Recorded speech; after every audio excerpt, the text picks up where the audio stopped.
ईशिवरमानस हंस चराचर जनन स्थिति लय कारणवो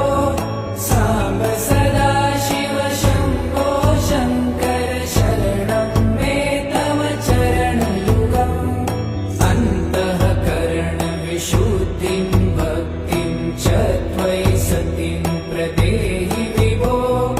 सांब सदा शिव शंभो शंकर शरणं मे तव चरणयुगम्